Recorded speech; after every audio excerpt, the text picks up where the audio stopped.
Students, today I will tell you how I got these marks in my final exam. तो students, exam से 1 month before आपने अपनी special routine बनानी है जिसे हम कहेंगे एग्ज़ाम रूटीन। तो एग्ज़ाम रूटीन बनाने के लिए आपको कुछ थिंग्स को नोट करना होगा। द फर्स्ट थिंग इज़, क्या आप सोशल मीडिया एडिक्टेड हैं? अगर येस, तो आपने अपने मोबाइल को कम से कम यूज़ करना है और ये चीज़ इस तरह कम नहीं हो सकती। 1 मंथ बिफोर एग्ज़ाम आपने प्रैक्टिस शुरू कर देनी है। सबसे पहले आपने अपने आप को 30 मिनट्स चैलेंज देना है जिसमें आपने 30 मिनट्स तक अपने मोबाइल को टच नहीं करना और 30 मिनट्स के बाद अपने आप को आपने 5 मिनट्स के लिए या 2 मिनट्स के लिए मोबाइल यूज़ करना अलाउ करना है। उसके बाद ये टाइम को इंक्रीज़ करते जाएं और 3 आवर्स तक या 4 आवर्स तक आपने इस टाइम को लेके जाना है, क्योंकि पेपर्स में आपने अपने मोबाइल को कम से कम यूज़ करना है।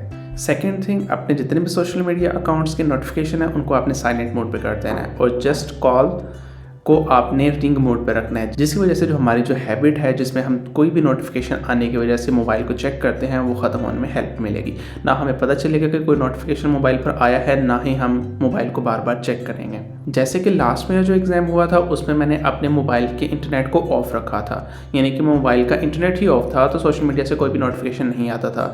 तो सोशल मीडिया पर हमारे इतने इंपॉर्टेंट काम होते भी नहीं है, तो आप उसे इग्नोर करें तो ज़्यादा अच्छा है।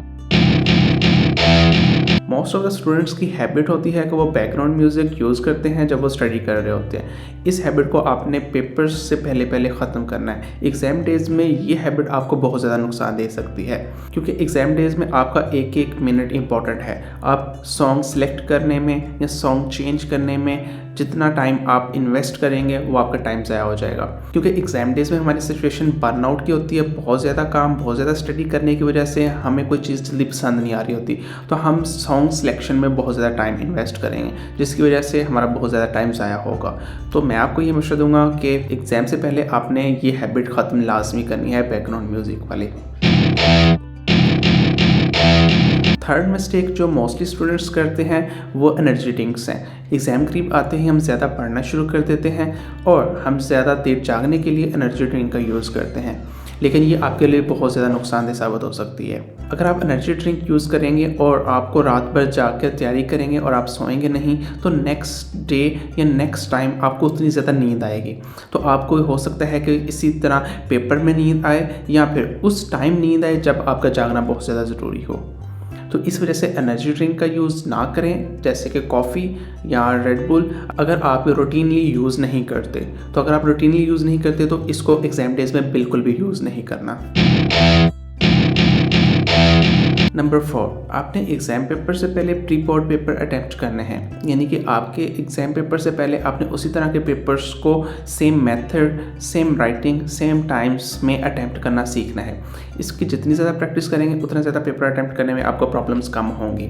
अपने आप को टाइम दें, अलार्म लगाएं। 2 आवर्स का पेपर है, 2 आवर्स 40 मिनट्स का पेपर है, तो आप अलार्म लगाएं। उस टाइम में एक ओल्ड पेपर आप कलेक्ट करें इंटरनेट से, उसको विद इन टाइम सॉल्व करें और with same writing and same presentation जो कि आप पेपर में करना चाहते हैं। इससे आपको अपनी प्रेजेंटेशन, टाइमिंग और राइटिंग का अंदाज़ा हो जाएगा कि आपने थिंग्स को किस तरह मैनेज करना है। अगर आप ये थिंग नहीं करते तो आप पेपर में जाके बहुत ज़्यादा कंफ्यूज हो सकते हैं। आपको टाइम मैनेजमेंट में प्रॉब्लम आएगी, आपको प्रेजेंटेशन में प्रॉब्लम आएगी और पेपर को जल्दी अटैम्प्ट करने की कोशिश में आपकी राइटिंग प्रॉब्लम आ सकती है। तो इसलिए आपने प्री एग्जाम पेपर्स को लाजमी अटैम्प्ट करना है और ये प्रैक्टिस आप 1 मंथ बिफोर शुरू करें तो 1 मंथ में आपकी बहुत अच्छी एग्जाम प्रैक्टिस हो जाएगी और आप जो है पेपर में जाकर, एग्जाम में जाकर कंफ्यूज नहीं होंगे। एग्ज़ाम से पहले 1 मंथ बिफोर आपने अपनी रूटीन को बनाना शुरू कर देना है कि अगर आपके पेपर्स मॉर्निंग में है तो आपने मॉर्निंग रूटीन को फॉलो करना है, अगर आपके पेपर इवनिंग में है तो आपने इवनिंग रूटीन को फॉलो करना है।